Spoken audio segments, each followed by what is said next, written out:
Welcome back to Second and Short. It is January 13th, 2023, and the NFL playoffs are set.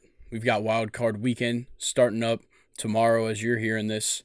But before we get into the games, let's talk about today's sponsor, Brooks Running. The new year means a new you, and there's one brand that has all the running essentials, and that's Brooks. From the cushioned ride of the Glycerin 20 to the speedy sensation of the Hyperion Max, Brooks has everything you need to accomplish your New Year's resolutions in style.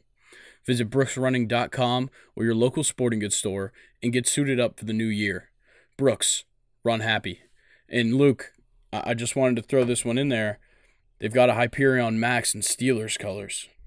Dude, I've already been eyeballing them. But seriously, y'all, to Grayson's point, y'all's feet will be happy. If y'all don't get anything from this podcast, go get you some Brooks. All right. Thank you, Brooks, for sponsoring today's episode. And let's go ahead and get into the topic rundown. So we're going to be talking the NFL playoff bracket as of right now and primarily just seeding. And then we're going to talk our predictions for every single wildcard weekend game. We'll talk a little bit about the Carlos Correa deal that finally got done so that we can stop talking about it from here on out.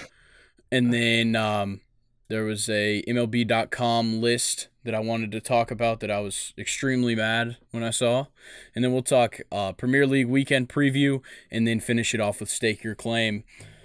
So let's just go ahead, talk about the playoffs, how they're set. I know me and Brock talked about this on Wednesday, but I just kind of want to get, your opinion, how you feel, who you think you really like coming out of the AFC and the NFC. So we'll just run down quickly. So the AFC, you've got Kansas City at 1. They've got the first round bye. You've got Buffalo 2, Cincinnati 3, Jacksonville 4, Chargers at 5, Baltimore at 6, and Miami at 7. So who's the teams you're really looking out for, or maybe who you think is going to be the representative in the Super Bowl? Oh, man. I think representative in the Super Bowl wise, I'm going to go Buffalo, Mr. Grayson. I think that they look a little bit more unstoppable than Kansas City, and they just have more weapons. But the team that I'm most interested to watch, I'm actually going to give it to two of them here because I can't decide. I'm sure you are too, at least one of these. I like Jacksonville and Baltimore a lot. I think both of these teams could shake up this bracket big time. So I don't know how I feel about Baltimore because Lamar Jackson's activity is kind of up in the air still, but I definitely agree with Jacksonville. There's a lot of things to look forward to there, and personally, I got to ride with one of my first Stake Your Claims here we go. From our show. Cincinnati's going to make it. They have to. Oh, I thought you were saying the Chargers. I know that we've talked Chargers a little bit. But this one comes down to, I want to say the second or third episode of this podcast, I said that the Cincinnati Bengals would play a team I'll talk about with the NFC, that they would play in the Super Bowl. And I'm riding with it. Cincinnati is hot, man. They are hot. And I just think that, we saw the same team last year. We know what they can do. So, yeah, I think Cincinnati is going to be the representative. Anything else you want to talk about with the AFC seeds? Not really. I do want to comment on your Cincinnati pick a little bit, though. I think the one thing that holds Cincinnati back is their run game. Joe Mixon has just not been it this year. They need to get him more effective for the playoffs for sure. Yeah, and I think, it comes down to when you're playing. And when it comes to the regular season, when you can allow Burrow to just kind of do his thing, Joe Mixon's not going to get the carries he needs. He was out. He had a concussion. Things kind of get thrown off throughout the regular season, especially with the Cincinnati team because there is so many weapons. But I think that with Joe Mixon, you use him in key situations. You don't need to use him for a full game. He isn't that kind of running back. He doesn't need 25 carries. He's a guy that can work with 15 carries. He can do good things with that. And if he's playing well, you feed him the ball a little more, but you don't have to rely on him. And I think that that's what makes Cincinnati so multidimensional as an offense is the fact that they don't have to run the ball, but they can. I understand that. Joe Burrow definitely does a good job, carrying the bulk of the offense. He also distributes the ball really well, like as far as spreading it out. He throws to a lot of different guys. It's just Cincinnati's run game is really, though, I think the one thing holding them back. I agree with what you said. Cincinnati's going to be a good team, but they got to get past Kansas City or Buffalo, and even Baltimore could be a tough game. I mean, that's an AFC North game for them. So I don't know. Cincinnati's definitely a good team, but I can't see them making it out. All right. Well, let's talk about the NFC. So, number one, Philly. They get the first round bye. And then you've got the 49ers at 2, Vikings 3, Buccaneers 4, Cowboys 5, Giants 6, and Seahawks at 7. Who are the teams that kind of stand out to you? Ah, man, I think it's got to be San Francisco. There's not really other. Well, actually, I'll take it back. San Francisco and Tampa Bay. And I know Tampa Bay is kind of a hot take out there. They're 8-9 coming into the playoffs, but that Carolina game, it wasn't last week, but the week before last, where they actually played all of their starters. I want to say we'll talk about it later in the preview, but Tom Brady and Mike Evans finally looked good, and if Tom Brady's hot, a couple weeks before the playoffs, that's not a good sign for anybody. Yeah, he is most definitely a man to be feared at this point in the season. But yeah, for me, the ones that stand out are obviously the 49ers. We can't talk about how good they are enough. And then I really like the Giants. I think that they're a sneaky team. They don't have the best defense. They don't even really have the best offense, but they're very good at playing up to their opponents. And I think that that's going to be huge in the playoffs. I literally couldn't agree more. The Giants would have probably been my third pick because they have a head coach that will definitely motivate them to play in the playoffs. And I love what you said. There has not been a better team in the NFL at playing up to their competition than New York, and I think it's because of Brian, head coach Brian. Oh, yeah. All right. So I do want to talk a little bit later about some scenarios with our predictions and how that kind of settles in the bracket because of the reseeding after the wild card. But we'll get into that once we go through all the games. So let's just go ahead and get it started. Seahawks versus 49ers, a division matchup. 49ers are 9.5-point favorites. And I just want to get your initial thoughts here, Luke. I I think out of anybody the 49ers will see in the playoffs, this might be one of their toughest opponents. It's a divisional game. The Seahawks, they just had that viral kind of Instagram clip come out where Pete Carroll's, he's on the scooter. They're not worried. They feel like they should be here. And honestly, I think they should be here. They're definitely, as of late, they were kind of cold, but I want to say they won their last game. So that's, perfect for them going into the playoffs. And I think they'll definitely be a little bit more of an opponent than the 49ers may think they'll be. Yeah, I think that what this game's going to end up coming down to is, will Brock Purdy feel the playoff pressure, or will he continue to just be a headstrong quarterback that can just kind of get it done? And, that's something that you can't predict. Who knows how Brock Purdy is going to play in the playoffs? But then you look at the Seahawks side, they're in the same position. Though Geno's a veteran, he's making his postseason debut. And what quarterback is going to look the best in this one? I'm not really sure. But, who's going to win is a different question because you never know what's going to happen with quarterbacks in their first playoff appearance. Yeah, that's a good point. Quarterbacks kind of take on, I want to say, they take on a higher role once it comes to playoff time. They have to be more of a leader. They have to be more headstrong, and they just simply have to get the job done. A lot of, games will come down to quarterback play. They always have. And for the Seahawks, they do possess the offensive weapons to beat this 49ers defense. I really think they do. Will it happen? Personally, I don't think so, but they have a chance. They have to get Kenny Walker involved. He didn't practice on Wednesday, which is a pretty big deal going into this game, but we'll, follow it more as it goes on. You have DK Metcalf and Tyler Lockett, both over 1,000 yards receiving this year. That's super impressive. And you got Geno Smith, who's been playing well. Simplify your offense and go out there and beat the 49ers. I mean, you have the weapons to do it. They're a good defense, but they possess what they need.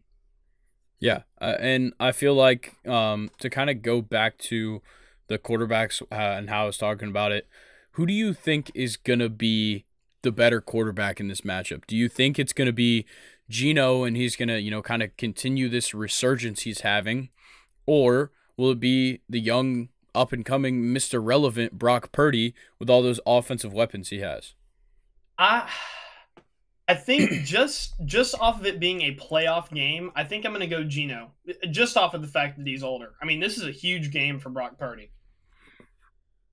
Yeah, I think I understand that. I think that what I trust with Brock Purdy more is that he's playing in an offense that, honestly, this offense could function with any quarterback. And it just happens that Brock Purdy is very consistent with the opportunities he's given. Because if you give him more opportunities, then you put him in a position where he could mess things up. But we just haven't seen him in that position. So run the ball with McCaffrey, do what you can, but also let Brock Purdy do his thing. He doesn't need more than 25 attempts. He doesn't need more than 30. But if it gets to that point, see what he can do. Because, look, this is a young quarterback, of course, but you have the defense to allow yourself to have a mistake or two. Yeah, and, defense comes in, they can give good field position. They can, create turnovers and kind of rattle the whole team. I mean, yeah, they have a great defense for Brock Purdy to kind of, chill out in the offense, I think. But, yeah, I definitely don't think the Seahawks are going to win this game. But I feel like Geno will probably have a little bit of a better game than Brock Purdy, or at least be more instrumental in his offense than Brock Purdy. All right. And I did want to update you real quick. I was just looking at it. Kenneth Walker is active. He practiced today and is officially active. Oh, cool. So that kind of brings me to my next point, and that's for Kenneth Walker, is watch out. You know this 49ers defense has your number. In the 2 games against him, Kenneth Walker has 16 attempts for 57 yards, no touchdowns.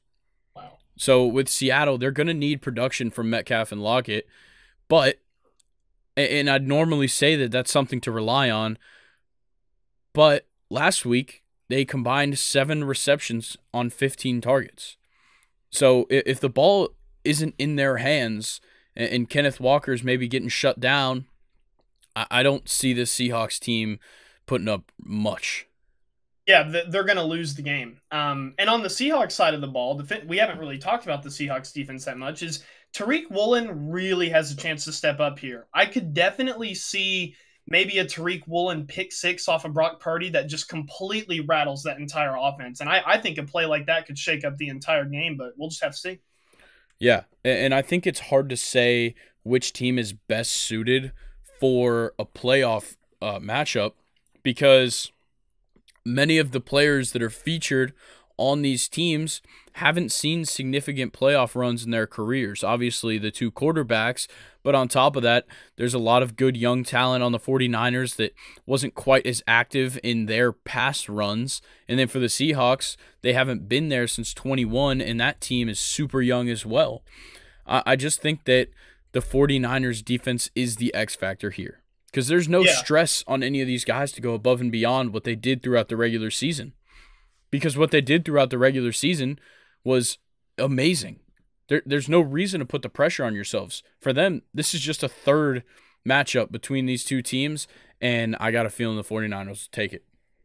Me too. And, to kind of summarize what Grayson and I just talked about, do not let the seeding of this game fool you. This is going to be a damn good one. All right, so Luke, I want to get a score prediction out of you. What do you think the final score is going to be? Seahawks 49ers. Oh, man. 21-17 Niners. Okay, that's pretty similar to mine. I've got 31-17 Niners. Wow.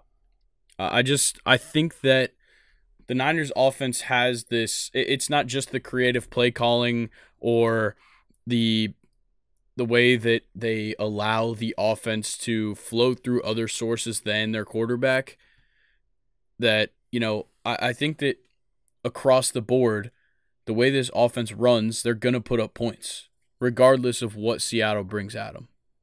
Yeah, and I know we've talked about this game a lot, but one more thing that I wanted to add to your point is that it seems with Purdy at the helm is we've gotten to see a lot more Kittle. He kind of died a little bit this season, but it seems like once Purdy took over, he's back to his regular Pro Bowl, self. It's very cool to see. Yeah, George Kittle is great for the game. Honestly, tight ends in general are great for the game. Love a Very good tight much end. so. But Me let's too. talk about Chargers Jags going down in Duval. Chargers are the 2-point favorite, but I like the Jags. All right, Trevor Lawrence has really come into his own this season. But on top of that, Travis Etienne, the other young piece, he's facing the 28th ranked defense in rushing yards allowed.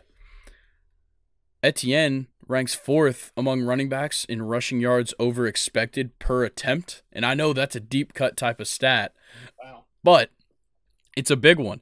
He's getting 1.22 rushing yards over expected per rushing attempt. And on top of that, he ranks 6th in rush percentage over expected. So that's the percentage of runs where the ball carrier gained more yards than he was expected. So I believe he's around 47% in that one. So 47% of the time, he's getting 1 to 2 more yards than he's expected. And that is phenomenal. Yeah, that can be a big deal. He just definitely does not need to play like how he did against Tennessee, though. Didn't get a lot of carries. He had 7 attempts for 17 yards. And really, when I was watching that game, Grayson, the whole entire Jags offense just kind of looked a little bit shaky. And I want to say you also brought up Trevor Lawrence as well. Both of them have to get it back going, but I'm taking the Jags as well. I think what happened in that Tennessee game is that they realized that the Titans have, by rushing yards allowed, the best rushing defense or running defense in the league. So obviously that's something to look out for, and I think they game planned that. But it's tough to say that this Jags team's going to play great because you've got a young quarterback, young running back, no playoff experience.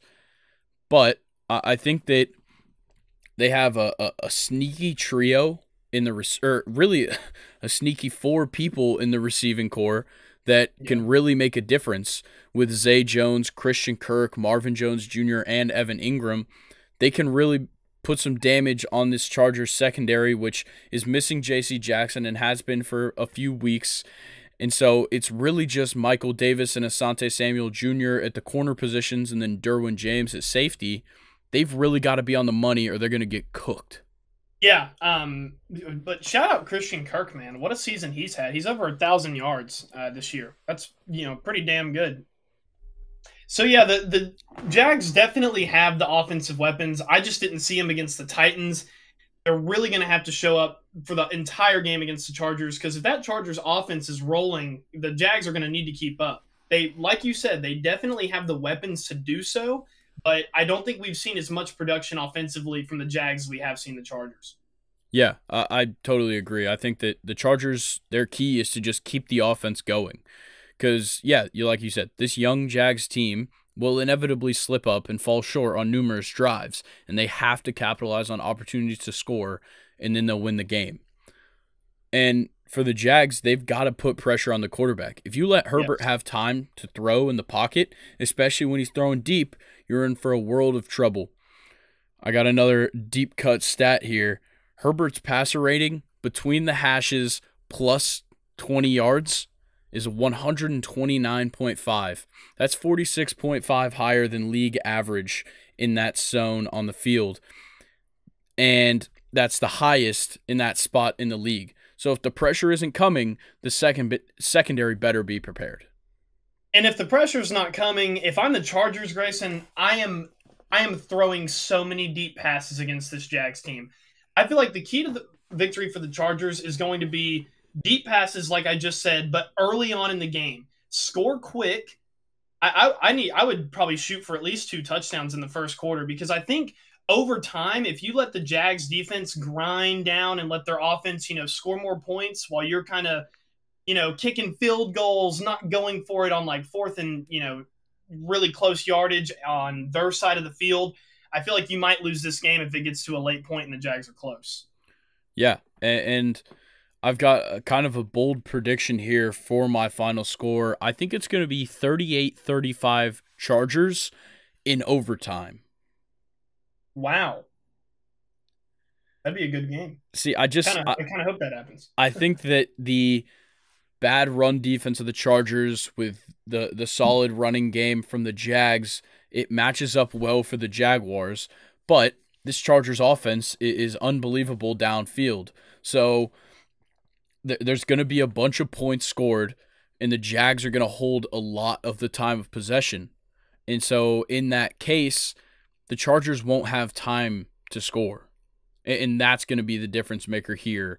And that would take it to OT. I just think that the Chargers offense would overpower them in overtime and come out with the win. I got you. I like that prediction. I'm going to go a little bit more of a, a little bit more of a further margin there. I'm going to go 31 Chargers. Jacksonville Jaguars will score 20. All right. Well, let's get into Dolphins-Bills. This one would have been a good matchup. But here, I'll lay out the stipulations for you here. The Bills are a 13-point favorite, and there's not much to say. You have Josh Allen, a once-in-a-lifetime talent, cannon of an arm, perennial MVP candidate, a top 3 dual-threat quarterback in the league, or Skylar Thompson or maybe Teddy Bridgewater. I don't even know who's going to start. And, neither of them are going to best a Bills team that has more to play for than a Super Bowl. Yeah, very true. And also, I just kind of wanted to add to that. Raheem Mostert's also not expected to play. The Dolphins are going to lose. Yeah, it's going to be bad. It'll be bad. And it's a shame, like you said, that, Tua isn't in this matchup, because when Tua actually played the Bills both times in their divisional games this season, and I want to say that both of the games were decided by like 3 or less points. This one's kind of a bummer, with Tua's injury. But yeah, the Dolphins are going to get blown away. Yeah, I feel like you can't take for granted what the Bills are playing for. This means much more to them than winning a playoff game against a division opponent. This is for Damar Hamlin, and Damar is going to be watching. He's officially out of the hospital and home. That was the news that we received, I believe, yesterday or today.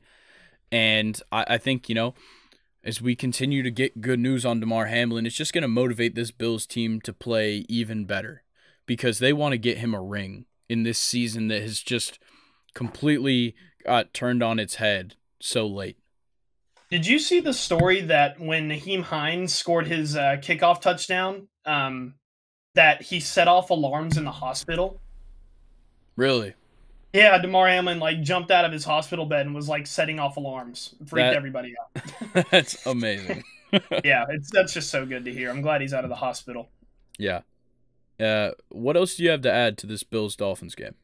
I want to add another underlying factor that the Bills are playing for here is the past couple of years, at least in the Josh Allen era, whenever he's actually been good, they're kind of just an AFC championship team that gets owned by the Chiefs. And I feel like they also have that looming over their head, or at least they should, for motivation, because that's what they have been. They've been a really good team up until the Chiefs play them. And I feel like that's also what the Bills have to play for, other than Damar Hamlin. Yeah, and lucky enough for the Bills, because they're the 2 seed, they get to avoid the Chiefs until the AFC Championship, if that's the, outcome we see. But yeah, I think that you can't discount what the Bills play for, who they have on their team. Their team is amazing, especially, offense and defense. They've just got guys, and they produce week in and week out. And yeah, I can't see this one being close. I got the Bills by 20. The Bills are just such a goofy team. I mean, I was watching them play the Patriots last week because, of my beloved Steelers. That was one of the games that, we needed to watch. And I don't know if you saw it, Grayson, but Devontae Parker scored a crazy touchdown. Looked like vintage Devontae Parker.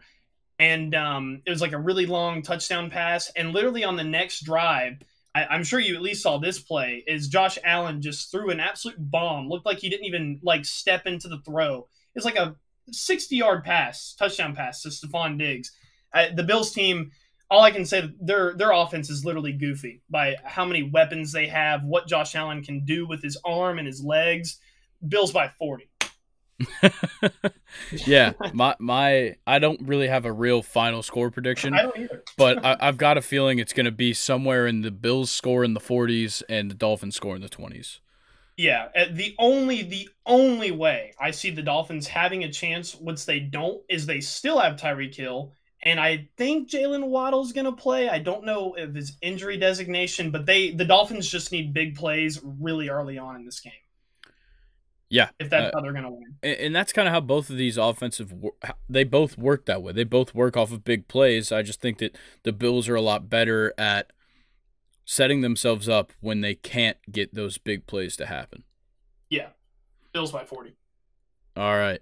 Let's talk Giants-Vikings. This is probably my favorite matchup when it comes to just watching two teams play each other because I think these two teams are good at two different things. I said earlier, the Giants are really good at playing up to their opponents and keeping themselves in striking distance. I think that can be attributed to this creative offense they run where you really don't know what they're going to do. Daniel Jones can throw the deep ball. Daniel Jones can run the ball. He can throw over the middle. He can really do it all. He's not at the top level like Josh Allen, but he's, I'd say, a step or two down in each attribute. But then Brian Daboll's coaching. You talked about it earlier. He's just a guy that can rally the troops. And when you combine that with some talented players like Saquon Barkley, Daniel Jones, you've got a good thing going. And I think that it's really going to be a tough time for this Vikings defense to slow them down. I think it could be as well. Minnesota 13-4, I don't really think reflects on how good of a team they are. They've given up a lot of trap games, and they've gotten beat by the Packers and the Cowboys by 1,000,000 points, just completely out of the blue games for Minnesota. And this kind of inconsistency is obviously not what you need in the playoffs. You need to win every game to win the Super Bowl. You can't make mistakes here. And Minnesota's been that team. Yeah, their record's good, but they make mistakes, Grayson. Yeah, like they've got a negative 3-point differential this season, the Vikings, and they're the number 3 seed in the NFC. That's crazy, and obviously, that goes to how well they play late in the game, but it also kind of proves that when they play a team that's good, there's a chance that they just fall on their face. And I think that what the Vikings do well is they don't know how to stop scoring. No. Sometimes to a fault. Sometimes it'd probably be better if they just run down the clock a little bit, but Kirk Cousins just has to throw it as far as he can. Justin Jefferson inevitably catches it, and they also have a top 5 running back in the league that they like to let play every now and then. Yeah, I know. We've been on the Vikings butts for that one because they just don't use Dalvin Cook as much as they should. But their pass game, suggests sometimes they don't need to. I think the key for the Giants here, and to your point, I agree with you that the Giants are in a real position to win this game. I mean, seriously. They have to get Saquon going, though. I think that's going to be, your biggest thing. Obviously, you talked about Daniel Jones a lot. I think it's going to be more up to Saquon. Vikings this year, it was a 3-point game, kind of same situation as we are in now. It looked like the Vikings would be poised to, kind of kill the Giants. But from what we've seen from the Vikings is sometimes, they give up a lot of points. So I honestly really don't have like a sound prediction for this game. I don't either, but I want the Giants to win. Really? I do. I don't know why. I think I just like this Giants team. I like Brian Daboll. I like Daniel Jones. I like Saquon. Like, it's likable players, Kirk Cousins is interesting. A lot of people don't like him. I'm neither here nor there on him. Yeah. I like Justin Jefferson, of course, because he's the most exciting wide receiver in the league. But I don't like the defenses on either team. They both kind of suck. And yeah, I think that the Giants are just a better story than the Vikings.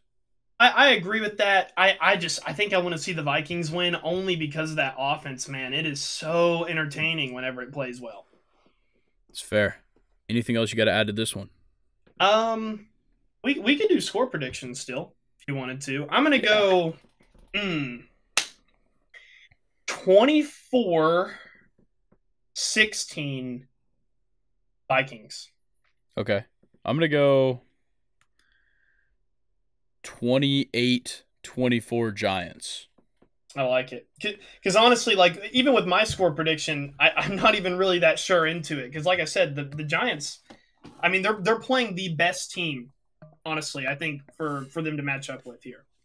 Yeah, it's, you know, in their position. Yeah, if I was the Giants, I wouldn't want to play the Eagles. I wouldn't want to play the 49ers. You could maybe say that you'd want to play the Buccaneers until you realize that you're stepping on a field with Tom Brady.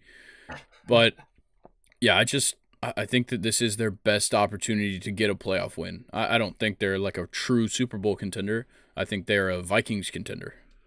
Yeah, I like it. All right, let's talk Ravens Bengals. Obviously, you have deep hatred for both. Bengals are favored by 8, and though he is listed as questionable, Lamar didn't practice Thursday. I'm going to assume he's not going to play. We can, argue about that because I think it would be important for him to play. But in turn, with me assuming he's not going to play, the Bengals are going to wipe the floor with the Ravens. You're really that sure, huh? Yes. Oh man, I like the take. Here's the thing though, Grayson. I want to say that Huntley didn't play against the Bengals the last time they saw each other. I think he makes a slight difference in this game. I think the Ravens are going to keep it a lot closer than you think they will. The Baltimore defense without Lamar looks awesome. But does it? I think it does. Roquan Smith is a game changer, which we should talk about him getting paid instead of Lamar. I honestly, if the conspiracies, hold validity to them, that could be one of the reasons why he's not playing in this game is because of that Roquan Smith deal. Yes, that's fair. I don't think Lamar's staying. That's for sure. I also don't think he's going to play.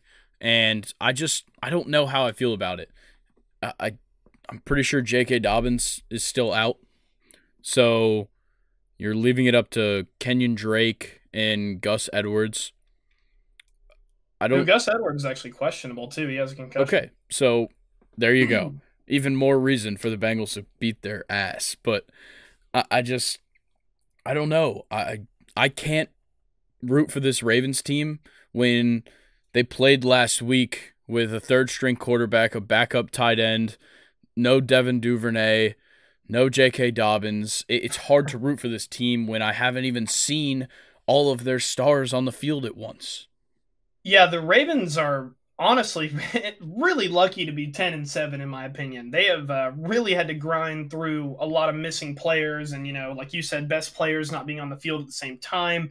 But I think the Ravens will keep it close, but Cincinnati, man, like I said earlier, their pass game is unbelievable in my opinion. Of course, it's not putting up the numbers like Minnesota, but it's just the way that it works and just how Joe Burrow throws to everybody that he has.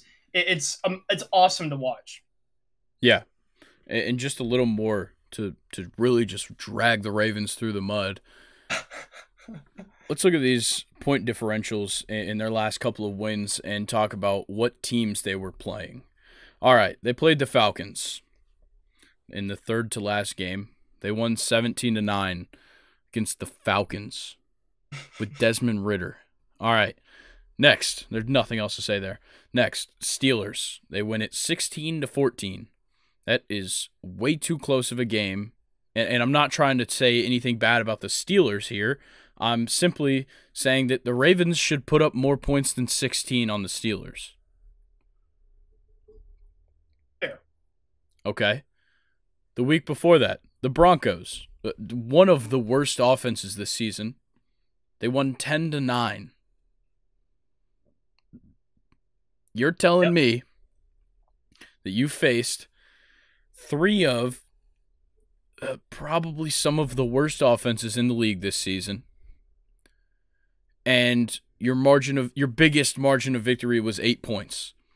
And don't even get me started on the win before it, because it was a 13-3 win over the Carolina Panthers. Look, I can't possibly believe in this Ravens lineup, especially without Lamar Jackson. Yeah, and Lamar, he's definitely the difference maker for me in this game. I think the Ravens are better than what you're giving them credit for. I really do, but they will not win this game. Yeah, they're not gonna. I think it's gonna be like, I'm saying Bengals 38, Ravens 10. I'm gonna follow the Ravens score pattern for the couple weeks that they've had. I'm gonna go 14-10 Bengals. Really? Yeah, I think the Ravens defense will definitely stop them a little bit better than what they did last week. They may have not even been playing starters last week, but the Ravens defense is serious, and we've seen what Joe Burrow looks like whenever he turns the ball over against other AFC North teams. Steelers. Yeah. Well, you guys don't have that opportunity. So let's talk Cowboys Buccaneers. Cowboys 2.5-point favorites. I think that's absurd.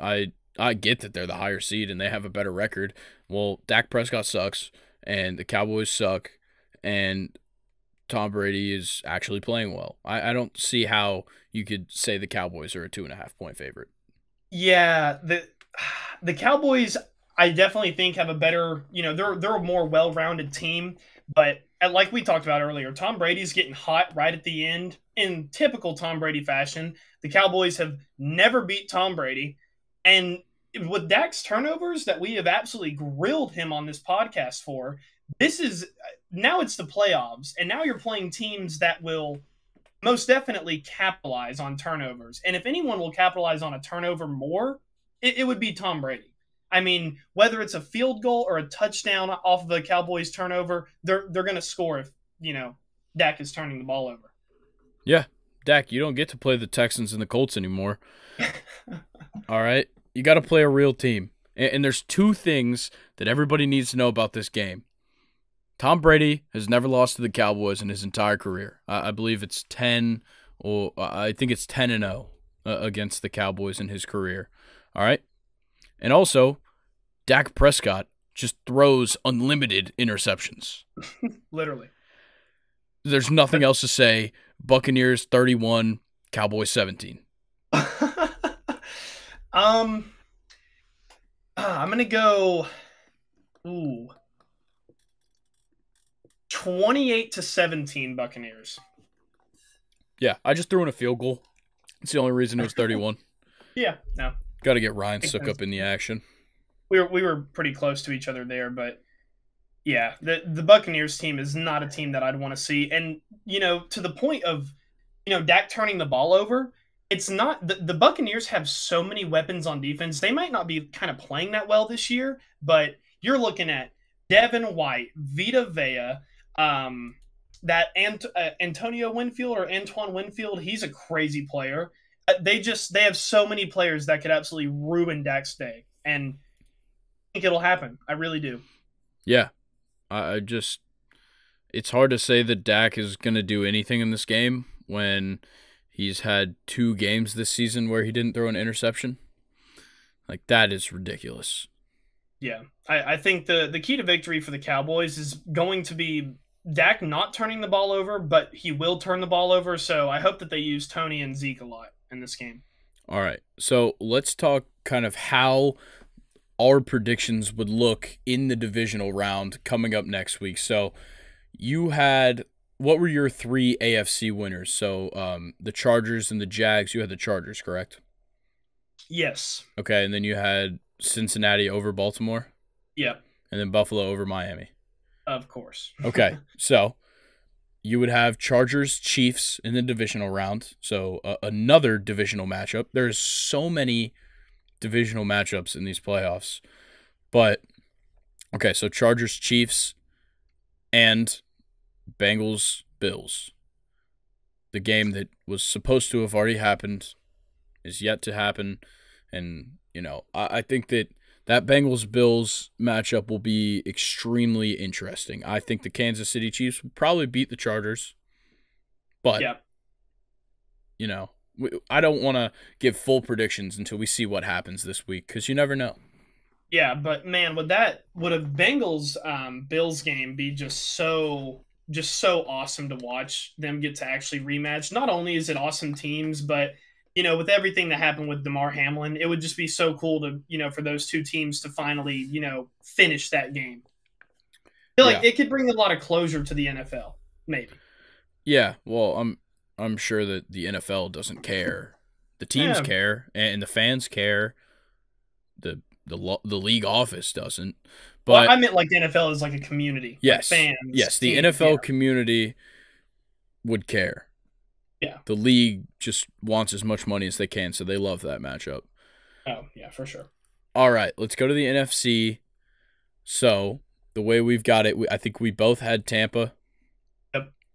And then, did we both take the Vikings or did I take the Giants? You took the Giants, I took the Vikings. Okay. And then we both had the Niners. Yep.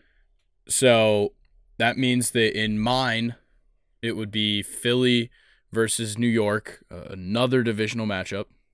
And then Tampa versus San Fran. And then for you, it would be Philly versus Tampa and San Fran versus Minnesota. Yep. Okay, so for yours, I don't see any way that it's not going to be Philly versus San Fran.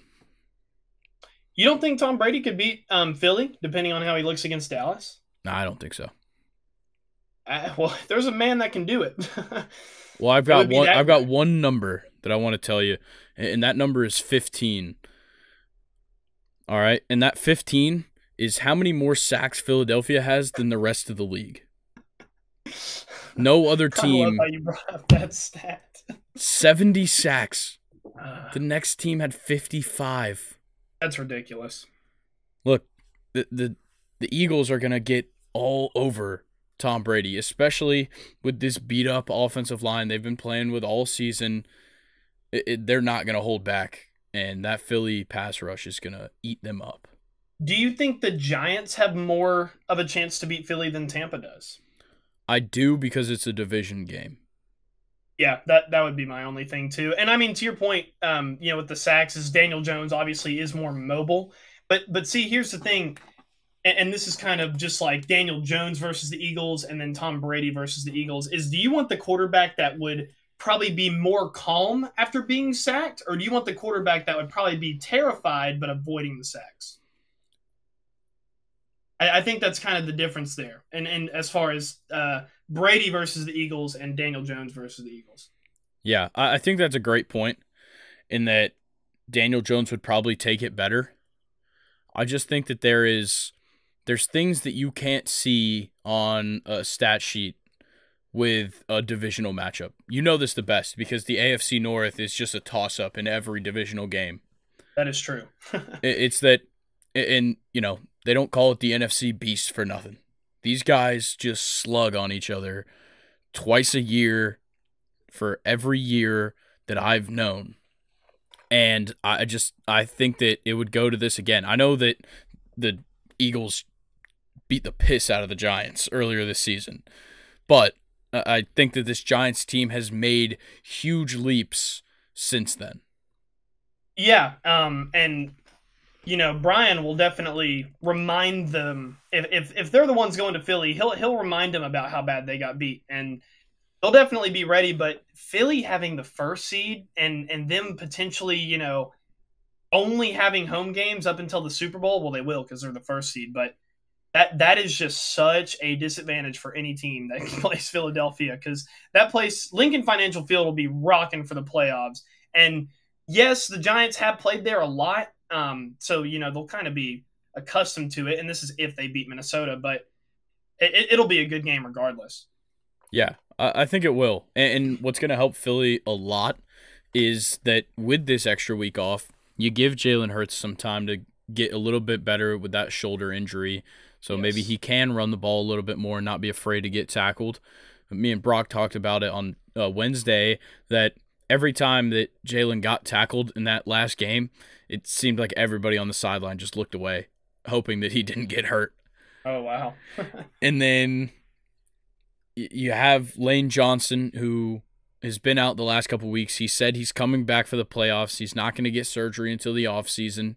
And I believe that Josh Sweat might be back in time with that extra week off. I can't imagine the Eagles playing any better than how they will in the divisional. Yeah, no, the Eagles are definitely the team to beat. And wouldn't that be so cool if they matched up with San Francisco?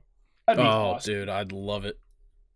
I honestly think that San Francisco. I think San Francisco wins that game, even even if it's in Philly. I agree.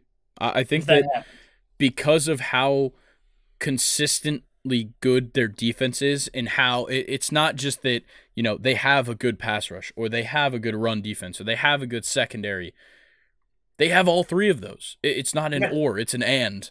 And yeah, this 49ers team, that defense is so multidimensional on where they can make the plays happen that I don't think that there's really any offenses that can truly stop them.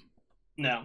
But if there is one, it would be Philly. That would just be a dream matchup. Of course, we're not going too far into that, but wow, would that be cool? It would. And hopefully we get to talk about it soon. But Yes. let's move on from the NFL because we're going to have plenty of NFL to talk about. Let's talk about this Carlos Correa deal. It's finally done. He finally passed a physical, only because he went back to the team that he already passed a physical for. So he So gets funny. his years cut in half. He's down to 6 years instead of the 12 and 10-year deals that he was looking at. The money goes down to $200 million for the 6 years, and we can finally stop talking about him. And we're not going to have to hear much about him because for the next 6 years, he's going to be in the most irrelevant ballpark and on the most irrelevant team possible, the Minnesota Twins. Carlos Correa, he really like just completely took the wind from the sails that was like his like blockbuster free agent signing. I mean, like to your point, and I felt the same way. As I literally didn't care after a while where he went because it was just so ridiculous. It was interesting, but it was just kind of too much, I think. But why so much hate with the Twins? I don't know. I just don't think they're good. They're not built to win in the future. They're not built to win now. This next 6 years, I don't think that's going to change. Yeah, no, I agree with that for the most part. One thing I wanted to bring up, I hope you didn't see this because it would be so funny to get your reaction. Did you know that Carlos Correa, with all the contracts he accepted this year, he would have signed a 31 years, $865 million. That's how much he signed for this year That's wild. in total. Yeah, Well, he didn't sign. He mutually agreed. yeah, But mutually yes, agreed to. yeah, that's ridiculous. I don't think I've ever seen so many issues with a free agency for one player than this Carlos Correa free agent year. No, and it was what were they finding on the medical report? What was It it? was problems with an ankle injury, I believe, something in his leg that dated back to like 2014. That is just so like bizarre to me that with him being as good as he is, that a team still wouldn't want to sign him. Well, I think that when it comes down to it, when you see an injury that does show red flags, you don't want to sign him to a long-term deal. Yeah, That's completely understandable. If he's asking for 10, 12 years, who knows what's going to happen? Maybe that thing and maybe that injury is still looming and it's going to really slow him down later on. And you don't want $350 million tied up in him for the next 12 years. yeah. I just the only thing that doesn't make sense to me is why haven't we heard about more teams doing that before with long term deals like being sketchy to go in within them. I don't know. This is I, like a first for me. I think it's because, look, everybody gets injured. That's just how sports work. Every athlete gets hurt. But if there's an injury like your legs, he's a shortstop. He covers a lot of ground. He's a supposed to be, a relatively fast runner. He hits a lot of extra base hits. If his ankle is slowing him down, he's not covering the shortstop position well enough. So there's a ton of holes in your infield. He's not getting the extra base hits. So you're losing runners in scoring position. He's not legging out an infield single, whatever. Your legs are, I'd probably say, the second most important thing in baseball because obviously your arms are the most. But yeah, at his position, you have to cover ground. And with his kind of status or his, level of hitting, you got to be able to move. And if your ankle is going to flare back up, or even a team's going to be worried about that happening, you don't want $35 million a year stuck in him, and then 5 years down the road, he doesn't want to play anymore. Yeah, and to even further your point, he's actually 28 years old already. So like a 12-year deal would make him 40. So yeah, maybe not the best idea if we're worried about an injury. I mean, of course, you always have the possibility of him just kind of not fielding anymore, hitting the weight room. Like you told me that a lot of players do, is they'll kind of like take the fielding out of their game and try to add longevity to their career by only hitting. I don't know. I don't really watch a lot of baseball, so I don't know if he'd really make a good DH, but I mean, who knows? He's a talented hitter for sure. His hit tool is most definitely the most valuable part of his game already. I just don't think he's willing to be a designated hitter, because most of the time you take a pay cut. Yeah, and I guess, he is pretty arrogant saying that he's better than Jeter and that Jeter wasn't that good. So I'm sure not being a shortstop would hurt his feelings. Yeah, so, exactly. Yeah, we all know that Jeter didn't want to move from shortstop. Yeah. All right, I got a rant about this top 10 list. It pissed me off so much when I saw this through my Instagram feed. So MLB.com's writers, or MLB Network, whoever it was, put together their top 10 right fielders right now list. And I'm just going to start from the bottom. All right, I don't know who they've got, after this top 10, but Hunter Renfroe at 10 is kind of weird. He hasn't really proven anything. He's had a couple of good months in the MLB. He's never put together an amazing season. I don't even think he's been to an All-Star game.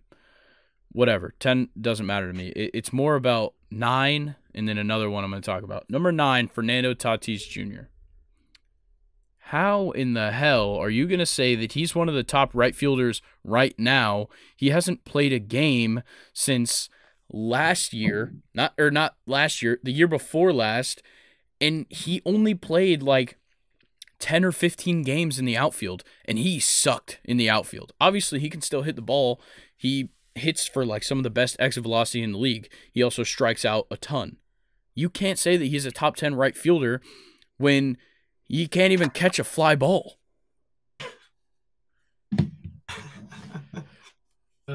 I like it. I thought that was kind of bizarre too. I honestly, with the baseball knowledge I know, I didn't even know that he played outfield. I didn't even know that he got reps out there. He shouldn't. He shouldn't play any position. He should be a DH. He makes errors at shortstop. He can't play second base because he throws the ball too fast.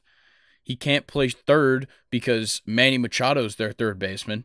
You can't play right field because you can't track a fly ball to save your life. There's not a position on a baseball field for how bad Fernando Tatis plays defense right now. And it just, it really angers me that they put him at 9 here. But and I don't mind Teoscar Hernandez at 8. I don't mind Starling Marte at 7. I don't mind Springer at 6. What I do mind is that they put Kyle Tucker at 4 over Ronald Acuna Jr. Ronald Acuna, since he's come up, Rookie of the Year, he's been perennial, kind of like a preseason look for this guy to be on the MVP. And yeah, he's had a couple injury problems. Obviously, the ACL kept him out of the second half of 2021 and the beginning of 2022, and it was still looming. But if you're looking at right now, he's fully recovered from his ACL injury. He was playing very well, but at the end of the season, it seemed like he was the only guy that could do anything on that lineup once we got to the playoffs. And yeah, I get it. Kyle Tucker just won a World Series, but he's not Ronald Acuna. He's not a top 4 finisher in the MVP every year. He's not a guy that is, pushing at record-breaking momentum. He's not, the next guy in the MLB. He's not the face of his team, let alone anything in the MLB. How can you put him at 4? Yeah. I'm sorry. When I saw that list, I had to get out here and say it, because I've given myself a platform to get mad at people on what they say, and I'm finally doing it. You better watch what you say about number 1. Oh, I like it. I like the top three, how it is. Honestly, I'd argue for Bryce Harper at two, but we're not getting into that because I'm not going to publicly talk about how much I like Bryce Harper. I like it. I like it. All right. Unless you have something to say, we can move on. I'm heated. No, I liked your points. That was very entertaining to listen to. If I can, moan and groan about the Steelers, then you can moan and groan about baseball. So Okay. the trade-off. All right. Well, let's get into something that we both just simply enjoy, which is the Premier League. Love it. So we had Fulham versus Chelsea today, and I actually have not looked at the outcome for that one yet. But don't even get me started. I'll tell you all about it. Okay, please do. Enlighten me. Fulham 2, Chelsea 1. Oh my God. I love it. João Felix on his debut gets sent off in the 58th minute from a boneheaded challenge off of a horrible touch from him. Don't get me wrong. I like the signing a lot. I think this signing will kind of go under the radar as far as like Chelsea goes because, João Felix is coming from a very defensive-minded coach in Diego Simeone. Now he's with Chelsea, who have always kind of been an attacking team, except for with Mourinho, obviously. But this Chelsea-Fulham game was just total crap. I mean, Chelsea looked like crap, and Fulham, an informed team, capitalized on that like they should. So that's what happened, Grayson. Yeah. I did want to ask you about this. I don't understand why you would – well, first on Atletico Madrid's side, why would you loan out João Felix, who's, a young player still? He's kind of been around the game for a while, but he's still young and truly an emerging talent. Why would you loan him out? Why would you not get his full value? Because I feel like his value kind of isn't going to go up. He's valued at I want to say over $100 million right now in the transfer market. Why would you loan him out? I think the only reason is it was a loan to buy deal, and I want to say that the only reason that Atletico Madrid did that was it's a smart kind of move, and to get this full value out of him. I think what they want is for him to succeed at Chelsea, obviously, because like I brought up earlier, he is going to a more favorable team as far as strikers go. I feel like his value could go up pretty high if he's able to, do well at Chelsea. So that's why I would say. But of course, it gets way more complicated than that. It's over my head a little bit too. So that would be my guess. Yeah, and I did kind of like the lineup that Chelsea put out on the field. It didn't bother me all that much. Having the two strikers, three at the back, and kind of having Kovacic and Zakaria play a little bit deeper with Mason Mount, more moving attacking, but still staying in the middle. I don't like playing I don't like Azpilicueta out on the right mid. That's a weird decision to me. But it was an interesting lineup. It just didn't work. Yeah, I honestly don't know. The only really comment that I have left is Zakaria. What a player he has been for Chelsea. That's actually one of the more solid things that have been going on with this team. He's actually been a decent what would you say signing for this team. So yeah, he's good. Yeah, and I do like you guys' lineup when you have the three at the back, because that three of Koulibaly, Thiago Silva, and Trevoh Chalobah is very good. That is a great back three. I just feel like with a team that all season can't score goals, why are you putting so much effort into the offense when it's still not working? You need to defend. If you're not going to shut a team out, you're probably not going to win. Yeah, and that's been, kind of a reoccurring theme for, Chelsea. And I just wanted to bring up, while we're on the topic of Chelsea, is Chelsea have spent $416.8 million on players this year. We are 10th in the Premier League. It's a horrible stat, and I forget. There's another stat within that one, but I forget what it was. I want to say more than half of that 416 million actually went into defenders. The whole team's bad. That's all I can say. Yeah, and honestly, if Pierre-Emerick Aubameyang is on this team by the end of the winter transfer window, you guys lost. Yeah, no, we did. he's been so bad. He's old. You can't say he's slow because he's fast. He's not as fast as he used to be, so that threat is gone. And yeah, there's no life in the offense for Chelsea outside of Kai Havertz. No, I was literally banging my head against the wall once I found out that we've even brought Aubameyang to Chelsea. Yeah, he's still playing and getting reps at Barcelona, or at least he was at the time. But he's not going to come back and do well in the Premier League. I hated that signing. I completely hated that signing. The only time Aubameyang was exciting is when he played at Dortmund. Ever since then, it's been just a downhill slope, and with Chelsea, he's just completely crashed. And I knew he would. Yeah, I don't understand a lot of the moves they've made, but let's talk. Saturday, we've got two pretty good matchups that I wanted to talk about. Obviously, there's a couple others, but they're not as significant. So, of course, the big one, the Manchester Derby, Man United versus Man City, two teams that are truly in great form right now. Man U hasn't lost a game since the Premier League restarted after the World Cup, including Carabao Cup, FA Cup matches, and Premier League. They haven't lost. So that is impressive for how Man U's playing right now. And then for Manchester City, they're Manchester City. Of course they're going to play well. Yeah. Wow. What a match it was last time these two teams played. 6-3. Holland and Foden getting the hat trick, and then Manchester United still scored 3 times. I mean, what a game this is going to be, and it's going to be a little bit more interesting this time. That's going to be my prediction. I really don't have a score prediction for this one, but Manchester United, I think they're in slightly better form than City is right now. They're definitely in better form than what they were in the last time that these two teams played each other. But Manchester United, I think they have a serious chance against Manchester City. I think they do, and I think that it comes down to how well the attacking side of Man United's lineup has been playing. Look, it's not really a ton of guys that jump off the paper for you, but they've got talent, especially with the playmakers in the midfield, being Bruno Fernandes and Christian Eriksen. They create a lot of chances, and I think that's what keeps Man United winning. Yeah, and Manchester City, I mean, you could say the same thing about them. I mean, they have, Kevin De Bruyne, Bernardo Silva, and Phil Foden in their midfield, which is just such an entertaining, midfield versus midfield lineup, and those players are going to be the key to the game. Yeah, and I like Phil Foden even more now that I heard one of his nicknames. I heard it. I was watching like some TikTok or something about Man City, and they called Phil Foden the Stockport Iniesta.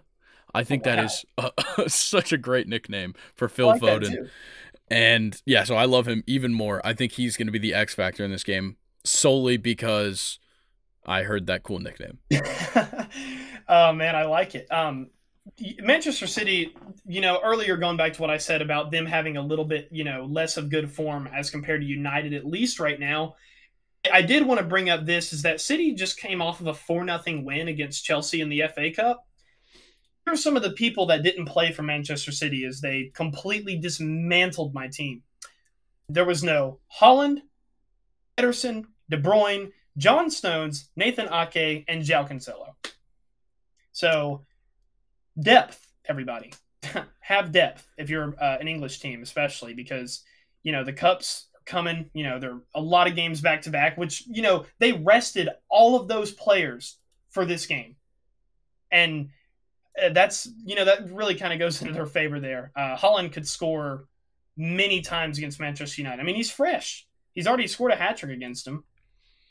Yeah, I got a feeling that Erling Haaland is going to be like the boogie monster for Manchester United for years to come. Yeah, he'll definitely be their biggest thorn in their side for many, many years. All right, I want to talk Brighton versus Liverpool because, when you see that Brighton's playing, you don't think that they're really going to do much, but I actually like this matchup.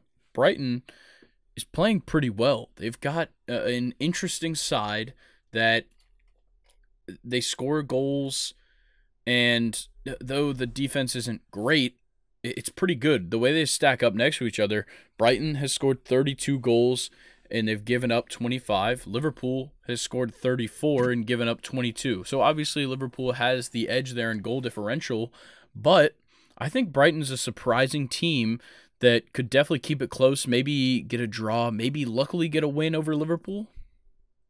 I'm going to take the torch from you and go even further. Brighton will, without a doubt, win this game. Liverpool look awful right now. Probably the worst I've seen them since Klopp took over. They're coming off of a horrible loss to Brentford, which we've already, talked about that before. What was it, Grayson? First time since the 30s? Yeah, that Brentford's beat 1938. Yeah, unbelievable loss for Liverpool. And just all around, not even that game, they've looked really bad recently, and Brighton looked really good.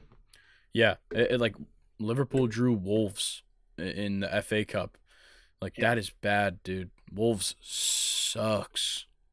Yes, they do.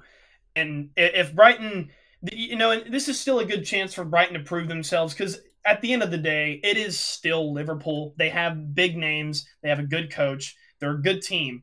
But if Brighton really wants to stamp, their mark on this season, beat Liverpool at Anfield.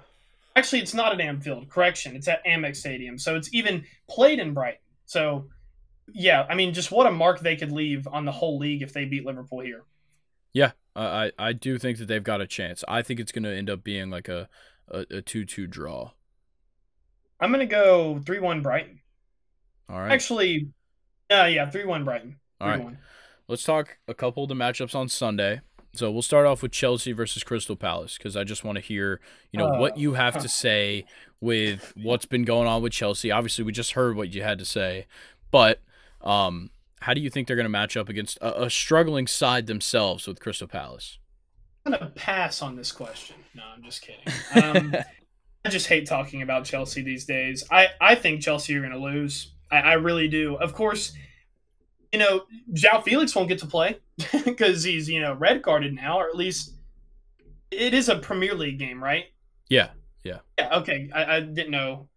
The one that was played today was a Premier League game? Chelsea-Fulham? Okay. So, yeah, João Felix won't be there, so it'll probably be the same Chelsea lineup that's been losing. And Crystal Palace, of course, like you said, they've not been as hot, but I think Chelsea have been way, way worse. So I think Crystal Palace will take it. It'll be a close game, though. Yeah, and that's also a pretty quick turnaround when it comes to like league games. Like you just played on Thursday, you have to run it back on Sunday. That's a rather quick turnaround when it comes to like it wasn't even like an FA Cup game. Like you wouldn't sit your starters in that situation. So I got a feeling it's not going to look good. I'm going to say 0-0 draw. I mean, that's a pretty nice prediction too, honestly. Like Chelsea goal differential of 1, Crystal Palace goal differential of -8. It stinks, man. No, but I will say it's a good opportunity for Chelsea to, get back in the win column, get them, some good momentum going. All right, well, let's talk about one of my favorite rivalries, the North London Derby. Tottenham versus Arsenal. It's at Tottenham Hotspur Stadium. Two teams that I think are playing very well. I definitely think this is probably them two matching up at the best they've been playing over the past couple of years. That's a really good point. This is a really good North London derby this year. Or at least I'll say this time coming around. I mean, like you said, both of these teams are, pretty darn good right now. And I can't really remember the last time that a North London derby was played in kind of like a title, altering situation. And this is a big one. Yeah, I do really think this is a pretty insane matchup for them. Hotspurs are 5th right now on the table. They're on some interesting form. They won their last game, a loss, draw, win, loss in the last 5. It's a little shaky, but then Arsenal, they're coming off of a draw that not a lot of people saw coming against Newcastle. So I think it's tough. Arsenal has a tough stretch, and it's going to continue. But getting a win here is very big for holding their position at 1, because if Man City gets the win and Arsenal has an off day, Man City is only going to be 2 points back. Yeah. Grayson, give me the mic for a second. Give me the mic. Okay, spit, young man, spit. I love what Mikel Arteta has done with Arsenal. Because look, I don't know if you've seen Grayson, but there is a lot of footage that goes viral on TikTok of Mikel Arteta giving locker room team talks, and I saw this one where he like compared like a light bulb to like the whole team has to be connected for the light bulb to work, and just the way that all of the young players he has just watch him and listen to him, he has them completely. And if there is any kind of coach that's going to prepare your team to go into a rival stadium, play your bitter rivals, it's Mikel Arteta, who's played for Arsenal. He's played against Tottenham. He knows what this means to the fans. He knows what it means to the players and the team as a whole. Arsenal will not lose this game. Yeah, I agree. I think that Arsenal is going to get the win. Yeah, Tottenham's great, and they've got goal scoring on their side, 100%. But I just think that, like you said, Arsenal playing as a team plays better than Tottenham does as a team. And one thing to say about Mikel Arteta, and something I've noticed just kind of over the years of kind of observing soccer from a little far away, but still paying attention, is that when it comes to the best managers, they're all former midfielders. And it's because they're not selfish players. They know what has to happen on the attacking side. They know what needs to happen in the defense. And they understand how integral it is to share the ball around the field and continue. Like, look, you've got guys. Pep Guardiola was a defensive mid. Mikel Arteta, center mid. Frank Lampard was a solid manager. He needed more time at Chelsea. I'll say that. He should not have gotten fired as early as he got fired. Yeah, and then you've got Iniesta, Xavi. They've actually both been managers at some points. Xavi's a solid manager as well. And, yeah, I just think it comes down to their knowledge of the game.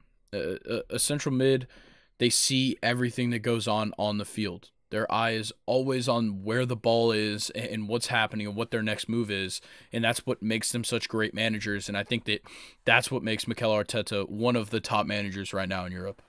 A 1,000,000%. You could not have said that better. And you can see that in the stats within Arsenal themselves. Look, they don't necessarily have a runaway assist leader or a goal leader. And that's, because of that unselfishness that is instilled in them by a former midfielder who is, a brainiac. I think Mikel Arteta is one of the smartest managers in the entire world right now. Yeah, and if you're looking at their leaderboards, two of their top scorers are midfielders, though Bukayo Saka is a little bit more of an attacker. Martin Odegaard and Bukayo Saka are second and third. Martin Odegaard's tied for first, but... And then leading assists, Bukayo Saka, Martin Odegaard in the top two. Look, yeah, and they're not runaway from each other either. No, and that is the biggest piece of this Arsenal squad, and it's what led them to the point they're at right now, is the midfield. Their midfield is outstanding, and especially with how young it is, it can sustain as long as they keep creating chances and they get some solid play from the defense. And that's exactly what they've done throughout the season, and they'll have to continue doing it for success. And they're not even like standout star players either, which kind of attributes to what we just kind of got away from. Mikel Arteta, he doesn't need a star player to succeed. All they need to do is be connected and work together, which is why what they've done all year. It's why they're first place, and it's why they'll beat Tottenham. Yeah, I don't think there's any more to say. I think we've stroked Arsenal enough, but Shout out Tottenham though. Shout out Tottenham. Ivan Perisic on Tottenham. He actually is kind of underrated in my opinion. He's been able to go to multiple leagues, and no matter his age, as he's gotten older, he's still like really effective anywhere that he goes. It's kind of impressive. Yeah, I think that Tottenham's problem right now is the defense. Look, they can score goals, undoubtedly. They've got 37 goals for, puts them at third in the league. But on the goals against side, they're at 25 goals against, where the teams all ahead of them, the highest is 20 goals against, and that's Man U. And then Newcastle's only got 11. Manchester City's got 16. Arsenal's got 14. that's going to be Tottenham's problem here, is that Arsenal creates chances and Tottenham's not very good at stopping them.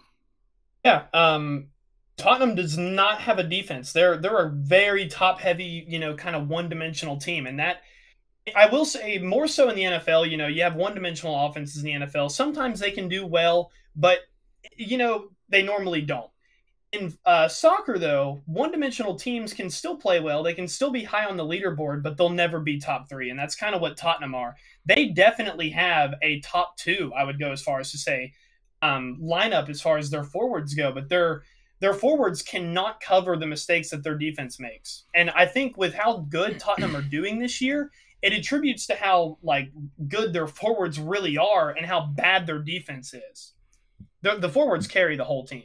Yeah. The forwards and a couple of standout midfielders. Rodrigo Bentancur is very good. Obviously, you already talked about Ivan Perisic, who's had a great addition to this team. Ryan Sessegnon is solid. He's 14 appearances, 2 goals. Højbjerg, also a solid defensive midfielder. And then, the forwards, Heung-min Son, Harry Kane, even Richarlison, who kind of comes on as a sub more. They're all world class. I don't think I'd say Richarlison's world class, but Harry Kane and Heung-min Son are world class players, and that's the only thing that's keeping Tottenham at the top. It's actually kind of insane to me that they play on the same team. A lot of people talk about that. That's kind of loaded. It is, but let's talk about Newcastle and Fulham. Fulham is in fantastic form, but so is Newcastle, though they were coming off of 2 draws.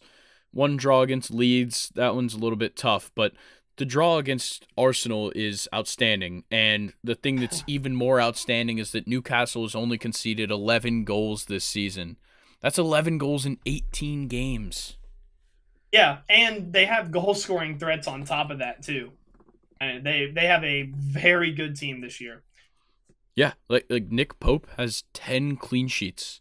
And, of course, you can most definitely... That's contributed to by his defenders. Fabian Schär has been fantastic. Kieran Trippier.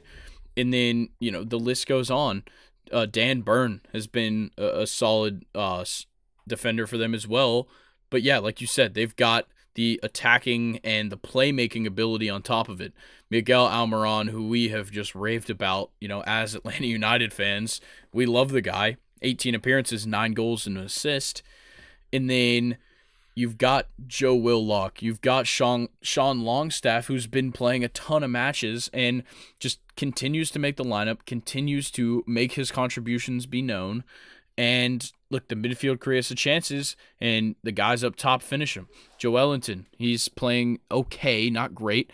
Callum Wilson is having a little bit of a resurgence with this new squad. Alan St. Maximin is, he's been in and out of the lineup a little bit, but he's playing well. Chris Woods played 17 matches. There's guys on this team that can score. There's guys on the team that can create chances. And with a solid defense like theirs, it's very hard to beat them. Yeah, but they're coming up against a really good Fulham team. Just ask the Chelsea fan. Fulham's decent this year. They've won their last 5 Premier League games in a row as well, too. And they have Mitrovic, who I actually just realized didn't even start against Chelsea today. Mitrovic has been... As far as matches, matches played to how many goals they've scored, Mitrovic is pretty good. He's got, he's played 15 games. He's scored 11 times. He could be a big factor in this Newcastle game. 100%. Anything else you got for that match? 2-2. 2-2. Okay. I'm going to go Newcastle 1-0. I like it. All right. This brings us to stake your claim to round it all out. And I'm going to just go ahead and give mine. I'm still hot about this list that I was talking about, so this one's just going to ride off the back. Ronald Acuna Jr. is going to win the MVP next season, and he's going to have the 40-40. We've talked about it his whole career. He's going to be an MVP. He's going to do this. He's going to do that. He's going to have a 40 home run, 40 stolen base season. He hasn't yet, and I think this is the year. Will he be the first ever? No. I believe he would be 6th, I want to say, for a 40-40.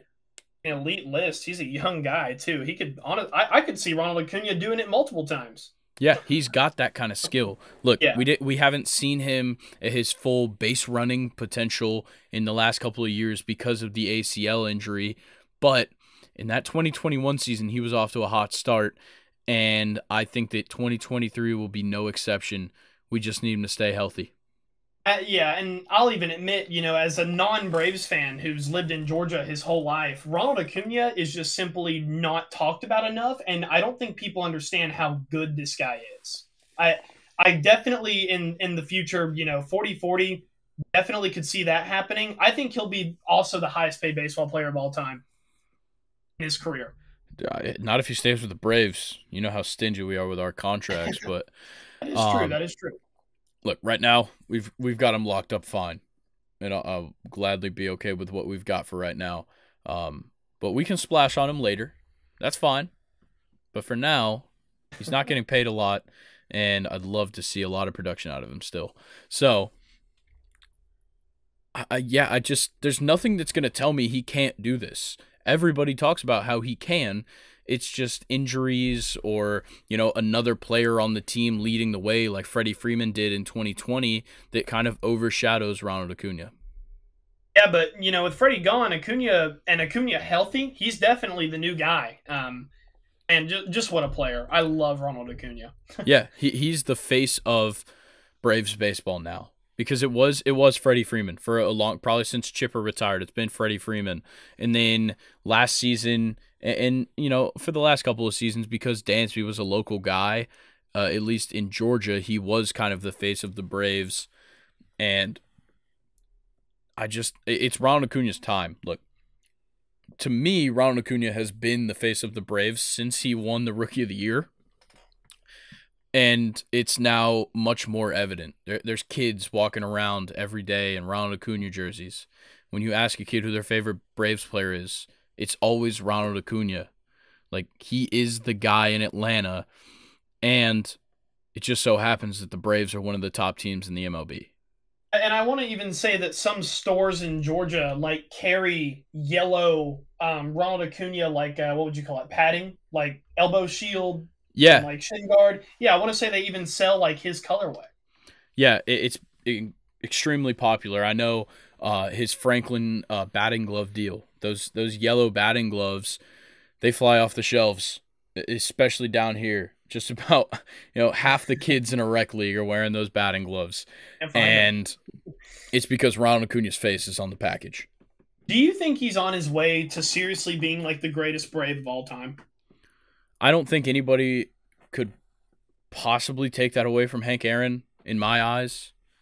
Wow. Because, look, that's my guy. I wore 44 pretty much the entire time I played baseball. I've got a Hank Aaron baseball card right above me.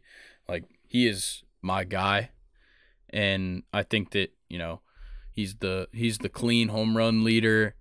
He's the total bases leader of all time. He's up there in hits. I want to say he's got RBIs as well. Look, Hammer and Hank is the guy in Braves history. Look, I like Chipper, but it's Hank for me. Okay. Let me get into my take now. And this one, I'll just go ahead and say it. Baltimore have a real chance to be in the Super Bowl this year if Lamar plays. And, of course, they're already not expecting him to play. That happened while we were recording. But I think that the defense has stepped up and played that well. And I think the Ravens' offense with Lamar would be hard for any team to stop. I could see it being a 49ers-Baltimore Super Bowl. But that obviously all rides on Lamar. Yeah, I just with how doubtful he is, even if he did play, I don't think he'd be at 100%. And I just don't think that's going to go their way because a guy like Lamar Jackson, you need him at 100% because he's going to want to run the ball. He's going to want to move around a lot, and that means he's inevitably going to get tackled. And honestly, in my opinion, he isn't very protected well in the pass game. That offensive line is completely geared to run the ball. Yeah. But, who knows, though? I mean, I'm starting to think at this point because like I feel like when his injury happened, Grayson, I didn't think it was really that serious. I mean, on the podcast, I really thought he was going to come back and play against Pittsburgh. But now we're multiple weeks away from that and he's still out. I mean, it kind of makes you wonder what's really going on. And I know we've mentioned it on the podcast, but the more that he, doesn't play, and we're also not really hearing anything from him. Like you'd think there'd be a quote somewhere that's like, I'm doing everything I can to play against Cincinnati, but like there really isn't anything, which is, if I'm a Ravens fan, I'm terrified. I don't know. It seems like a consensus idea across a majority of the Ravens fan base that he's gone. Yeah. And yeah, the thing that is going on that's not the injury is his contract that's not there and never going to be. So, look, it's just not going to work. Lamar's leaving. They're going to have to accept it, and it's rebuild time in Baltimore. Yeah, because Baltimore does not run a balanced enough offense to even like I would be worried if I was Baltimore because we talked about it on the podcast before. Is that offense is so one dimensional? It would take years of rebuilding to even make it back to like a decent team in the NFL. Of course, they still have weapons on defense and a little bit on offense as well. But if they lose Lamar, I mean, we've seen what that offense does without him. They will struggle next season if they don't have Lamar. Yeah, and I'm just going to add a little take on top of yours. When Lamar inevitably leaves in the offseason, it's going to put a lot of pressure on the guys that are still there. And if they don't do something immediate, I think next season, Mark Andrews will be gone before the trade deadline.